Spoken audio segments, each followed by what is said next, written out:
Hello everyone, আসসালামু আলাইকুম। Welcome back to my channel Tamanna রান্না শর্টস। কেমন আছো সবাই? আশা করি ভালো আছো। আমিও ভালো আছি। তো আজকে একদম সিম্পল রান্না বান্না হচ্ছে বাসায়। একটু গরুর মাংস রান্না করব আর একটু ভাত রান্না করব, আর কিছুই রান্না করব না আজকে অনেকগুলো কাপড় চোপড় ধোয়ার আছে। তো আমি রান্নাটাকে বসিয়ে দিয়ে কাপড় চোপড়গুলো ধুয়ে নেব, ওই জন্য একদম সিম্পল একটা রেসিপি করে নিচ্ছি। তো একটু গরুর মাংস নিয়ে নিয়েছি। গরুর মাংসটাকে সব রকম মশলা বেটে দিয়েছি এবং পেঁয়াজ কুচি, গরম মশলা সব কিছু দিয়ে তেল দিয়ে মাখিয়ে নিয়েছি। মাংসের সাথে একটু আলুও দিব। গরুর মাংসের একদম পাতলা ঝোল হবে ধামসা আলু দিয়ে। তো এখন মাখিয়ে নিয়েছি, দেখো কালারটা কতটা সুন্দর দেখা যাচ্ছে। তো এখন আমি চুলায় বসিয়ে দেব।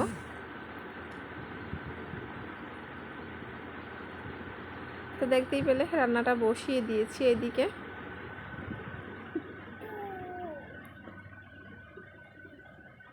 রান্নাটা বসিয়ে কিন্তু আমি কাপড় চোপড়গুলো ধুইতে চলে গিয়েছিলাম এবং ধুয়ে এসেছি এখন। এই যে গরুর মাংসের পাতলা ঝোল রান্না করেছি, হয়ে গিয়েছে।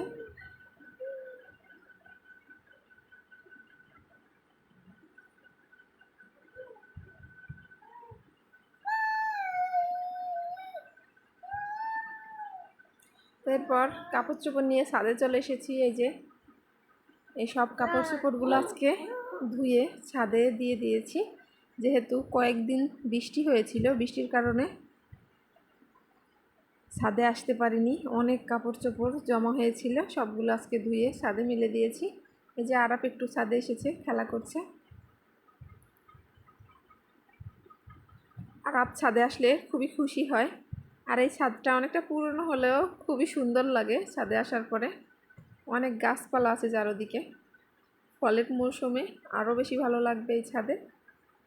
এটা আমরা মুন্সিগঞ্জে যেই বাসায় থাকি ওই বাসার ছাদ।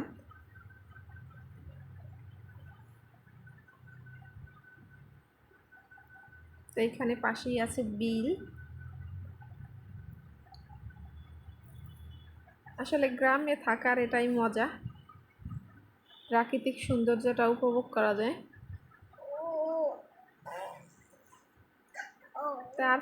তারপর আরব একটু নাচানাচি করছিল। এরপর আরবকে নিয়ে বাসায় আসলাম।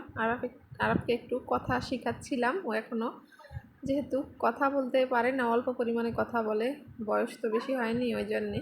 আল্লাহ হাফেজ।